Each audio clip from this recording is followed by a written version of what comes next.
வகுப்பு 5. உணவின் கூறுகள். வணக்கம் மாணவ செல்வங்களே, மீண்டும் உங்களை வரவேற்கிறோம். உங்களுக்காக என்னிடம் ஒரு சுவாரஸ்யமான கேள்வி உள்ளது. நம் உணவின் உள்ளே என்ன இருக்கிறது? நம் உணவில் சாதம், ரொட்டி அல்லது பருப்பு இருக்கலாம். ஆனால் உண்மையில் உள்ளே என்ன இருக்கிறது?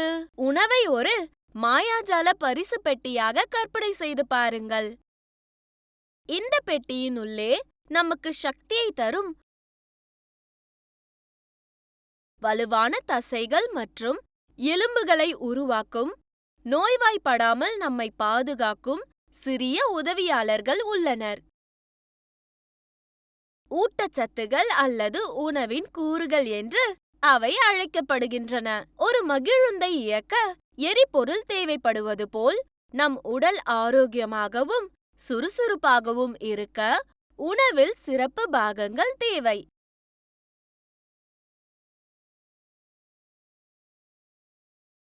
இந்த ஊட்டச்சத்துகளில் மாவு சத்து, புரதங்கள், கொழுப்புகள், வைட்டமின்கள், கனிம சத்து, நீர் மற்றும் நார்சத்து உணவுகள் ஆகியவை அடங்கும். எனவே 5ஆம் வகுப்பு சுற்றுச்சூழல் அறிவியலில் உணவு என்ற பாடப்பகுதியிலிருந்து உணவின் கூறுகள் என்ற தலைப்பை ஆராய்வோம். நம் உடலுக்கு 2 வகையான ஊட்டச்சத்துகள் தேவை. சில அதிக அளவில், சில குறைந்த அளவில். அதிக அளவில் தேவைப்படும் ஊட்டச்சத்துகள் மாவுச்சத்து, புரதங்கள் மற்றும் கொழுப்புகள் உள்ளிட்ட மேக்ரோ அல்லது பேரூட்டச்சத்துகள் ஊட்டச்சத்துகள் என்று அழைக்கப்படுகின்றன. இவை ஆற்றலை வழங்குவதின் மூலமும் தசைகள் மற்றும் எலும்புகளை உருவாக்குவதின் மூலமும் காயங்களிலிருந்து பழுது பார்த்து மீள்வதின் மூலமும் ஒட்டுமொத்த வளர்ச்சிக்கு உதவுகின்றன. நுண்ணூட்டச்சத்துகளும் அவசியமானவை.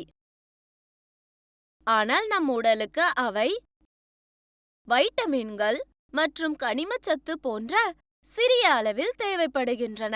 கற்றுக்கொள்வீர்கள். தலைப்பின் முடிவில் நீங்கள் கார்போஹைட்ரேட்டுகளை ஆற்றல் தரும் உணவாக அடையாளம் காண முடியும். புரதங்களை உடலை கட்டியெழுப்பும் ஊட்டச்சத்துகளாக அங்கீகரிக்க முடியும். கொழுப்புகள் ஆற்றலை வழங்குகின்றன என்பதை புரிந்து கொள்ள முடியும். வைட்டமின்கள் நோயிலிருந்து நம்மை பாதுகாக்கின்றன என்பதையும் வளர்ச்சியில் தாதுக்களின் பங்கு பற்றியும் விளக்க முடியும். விளக்கவும் வைட்டமின்கள் நம்மை நோயிலிருந்து பாதுகாக்கின்றன.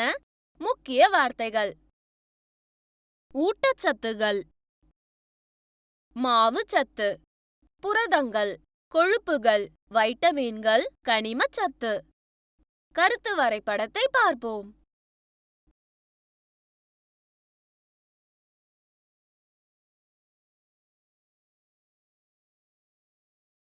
மாவுச்சத்து. உணவு வகை மற்றும் முக்கியத்துவம் என்ற முந்தைய தலைப்பில் ஆற்றல் தரும் உணவுகளை பற்றி விவாதித்தோம். நமக்கு உடனடி ஆற்றலை தரும் உணவுகள் மாவுச்சத்து போன்ற ஆற்றல் தரும் உணவுகள் என்று அழைக்கப்படுகின்றன. மாவுச்சத்து சர்க்கரைகள் மற்றும் நார்ச்சத்து போன்ற உணவுகளில் காணப்படுகின்றன. ஒரு உருளைக்கிழங்கை 2ஆக வெட்டி அதன் மீது ஒரு துளி அயோடின் கரைசலை விடுங்கள். இது நீலம் கலந்த கருப்பு நிறமாக மாறி மாவுச்சத்து இருப்பதை காட்டுகிறது. ஜவ்வரிசி, சர்க்கரைவள்ளிக்கிழங்கு மற்றும் சோளம், கம்பு, கோதுமை மற்றும் அரிசி போன்ற தானியங்களிலும் மாவுச்சத்து காணப்படுகின்றன. மாவு சத்துள்ள உணவுகள் நமக்கு வேலை செய்ய ஆற்றலை தருகின்றன, மேலும் நம் உடலை சூடாக வைத்திருக்கின்றன. நாம் மாவு சத்துள்ள உணவுகளை உண்ணும்போது அவை செரிக்கப்பட்டு சர்க்கரைகளாக உடைந்து ஆற்றலை வெளியிடுகின்றன. இனிப்பு சுவை கொண்ட உணவுகளில் பல்வேறு வகையான சர்க்கரைகள் உள்ளன. உதாரணமாக வெல்லம் மற்றும் வெள்ளை சர்க்கரை ஆகியவை கரும்பிலிருந்து பெறப்படுகின்றன. இதில் சுக்ரோஸ் எனப்படும் சர்க்கரை உள்ளது. மாம்பழம், வாழைப்பழம், சப்போட்டா போன்ற பழங்களிலும் தேன் மற்றும் பாலிலும் இயற்கையாக சர்க்கரைகள் உள்ளன. நார்ச்சத்து அல்லது ஃபைபர்ஸ். சோளம், கோதுமை போன்ற தானியங்களின் மாவில் வெவ்வேறு அளவுகளில் துகள்கள் உள்ளன. நாம் மாவை சலித்தால் பெரிய துண்டுகள் சல்லடையிலேயே தங்கிவிடும். இவை தானியத்தின் வெளிப்புற தோலின் சிறிய துண்டுகள். அவை தவிடு என்று அழைக்கப்படுகின்றன. தவிடு நார்ச்சத்து நிறைந்தது. இது செரிமானத்தின் போது நம் உடல் வழியாக உணவை நகர்த்த உதவுகிறது.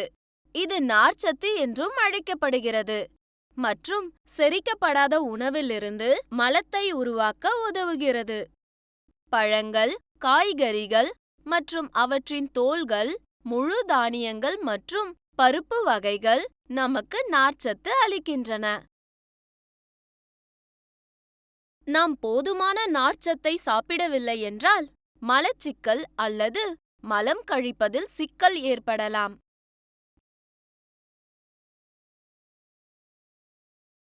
கொழுப்புகள். காகிதத்தின் மீது சூடான மிளகாய் பஜ்ஜியை வைக்கவும். காகிதம் எண்ணெய் நனைந்து ஒளி ஊடுருவக்கூடியதாக மாறும். உணவில் எண்ணெய் அல்லது கொழுப்பு இருப்பதால் இது ஒளியை கடத்த அனுமதிக்கிறது. கார்போஹைட்ரேட்டுகளை விட கொழுப்புகள் நமக்கு அதிக சக்தியை தருகின்றன. கொழுப்புகள் உள்ள உணவுகள் கிரீம், வெண்ணெய், நெய், எண்ணெய், கொட்டைகள், இறைச்சி மற்றும் முட்டையின் மஞ்சள்.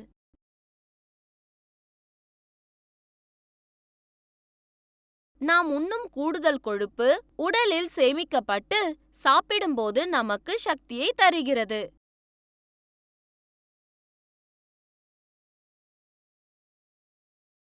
நம் தோலின் கீழ் ஒரு கொழுப்பு அடுக்கு உள்ளது. இது நம் உடலுக்கு ஒரு வடிவத்தை அளிக்கிறது மற்றும் ஒரு போர்வை போல் நம்மை சூடாக வைத்திருக்க உதவுகிறது. புரோதங்கள். ஒரு சுவர் கட்ட நமக்கு சிமெண்ட், மணல், தண்ணீர் மற்றும் செங்கல் தேவை.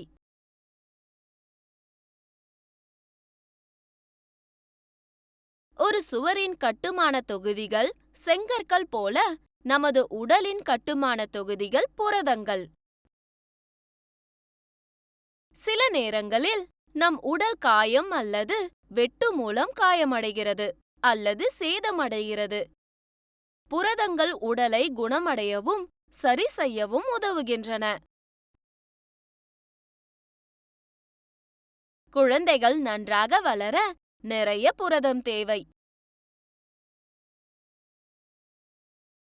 புரதத்தின் ஆதாரங்கள் பருப்பு வகைகள், நிலக்கடலை, பால், தயிர், பன்னீர், கொய்யா, முட்டை, இறைச்சி மற்றும் மீன் ஆகியவை இதில் அடங்கும்.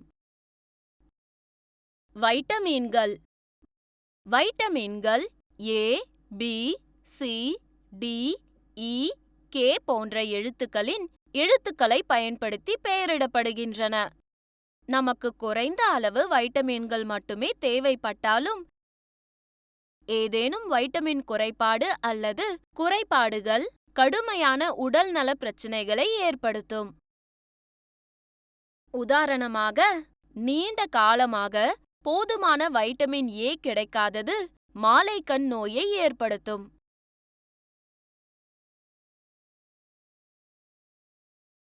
வைட்டமின் டி குறைபாடு பலவீனமான மற்றும் உடையக்கூடிய எலும்புகளுக்கு வழிவகுக்கும். வைட்டமின்கள் நம் உடல் நோய்களை எதிர்த்து போராடவும் ஆரோக்கியமாக இருக்கவும் உதவுகின்றன. கனிமச்சத்து. இரும்பு, கால்சியம், சோடியம் மற்றும் பொட்டாசியம் ஆகியவை நமது உடலுக்கு அவசியமான தாதுக்களுக்கு எடுத்துக்காட்டுகள். நமக்கு அவை சிறிய அளவில் தேவை, ஆனால் அவை பல உடல் செயல்பாடுகளில் முக்கிய பங்கு வகிக்கின்றன. இரும்பு உடலின் அனைத்து பகுதிகளுக்கும் ஆக்சிஜனை எடுத்து செல்ல உதவுகிறது.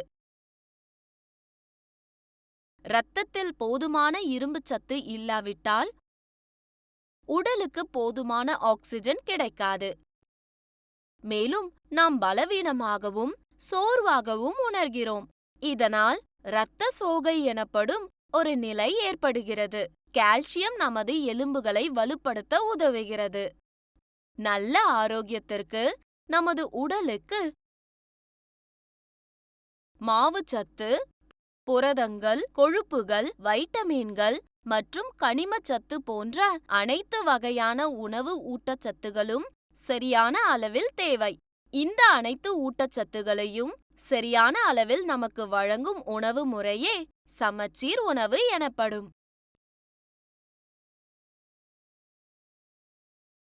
உணவின் கூறுகளைப் பற்றி நீங்கள் நன்றாக கற்றுக்கொண்டீர்கள் என்று நம்புகிறேன். நினைவில் வைத்துக் கொள்ளுங்கள், மாவுச்சத்து நமக்கு ஆற்றலை தருகின்றன. அவை அரிசி, கோதுமை, உருளைக்கிழங்கு மற்றும் சர்க்கரையில் காணப்படுகின்றன. புரதங்கள் உடலை கட்டமைக்கவும் சரி செய்யவும் உதவுகிறது. பருப்பு வகைகள், பால், முட்டை மற்றும் கொட்டைகள் புரதச்சத்து நிறைந்தவை. கொழுப்புகள் மேலும் சக்தியை அளித்து நம்மை சூடாக வைத்திருக்கும். வெண்ணெய், நெய், எண்ணெய் மற்றும் கொட்டைகள் கொழுப்புகளை கொண்டுள்ளன. வைட்டமின்கள் மற்றும் கனிமச்சத்து சிறிய அளவில் தேவைப்பட்டாலும் நம்மை ஆரோக்கியமாக வைத்திருக்கவும் நோய்களை எதிர்த்து போராடவும் மிகவும் முக்கியம். ஒரு சீரான உணவில் மாவுச்சத்து, புரதங்கள், கொழுப்புகள், வைட்டமின்கள் மற்றும் கனிமச்சத்து போன்ற அனைத்து ஊட்டச்சத்துகளும் சரியான அளவில் நல்ல ஆரோக்கியத்திற்கு அடங்கும். செயல்பாடு 1. பல்வேறு உணவுப் பொருட்களை பெறும் உணவுகளின் படங்களுடன் ஒரு சுவரொட்டியை தயாரிக்கவும். மாணவர் அறிவு மதிப்பீடு. பின்வருவனவற்றுக்கு விடையளிக்கவும். கேள்வி 1. பின்வரும் உணவு கூறுகள் ஒவ்வொன்றுக்கும் 2 மூலங்களை கொடுங்கள். அ. கனிமச்சத்து, ஆ. புரதங்கள், இ. மாவுச்சத்து. கேள்வி 2. நமது உணவில் நார்ச்சத்துக்கான மூலங்களை குறிப்பிடவும். கேள்வி 3. நம் உடலில் கொழுப்புகளின் பங்கு என்ன? கேள்வி 4. மேக்ரோ அல்லது பேரூட்டச்சத்து மற்றும் நுண்ணூட்டச்சத்து அல்லது மைக்ரோ ஊட்டச்சத்துகள் என்றால் என்ன? கேள்வி 5. வைட்டமின்களின் பங்கு மற்றும் வைட்டமின் குறைபாடால் ஏற்படும் நோய்களை விளக்குங்கள். கோடிட்ட இடங்களை நிரப்புக. கேள்வி 1. நமது உணவில் உள்ள டேஷ் நோய்களை எதிர்க்கும் திறனை நமக்கு அளிக்கிறது. கேள்வி 2. கால்சியம் நமது எலும்புகளை டேஷ் உருவாக்குகிறது. கேள்வி 3. இனிப்பு சுவை கொண்ட உணவுப் பொருட்களில் பல்வேறு வகையான டேஷ் உள்ளது. கேள்வி 4. உணவின் அனைத்து கூறுகளையும் சரியான விகிதத்தில் வழங்கும் உணவு முறையே டேஷ் உணவு முறை என்று அழைக்கப்படுகிறது. கேள்வி 5. தவிடு டேஷ் உணவிற்கு ஒரு எடுத்துக்காட்டு. பின்வருவனவற்றை பொருத்தவும். ஆ பக்கம் கொழுப்புகள், புரதங்கள், வைட்டமின்கள், கனிமச்சத்து, மாவுச்சத்துள்ள உணவுகள்.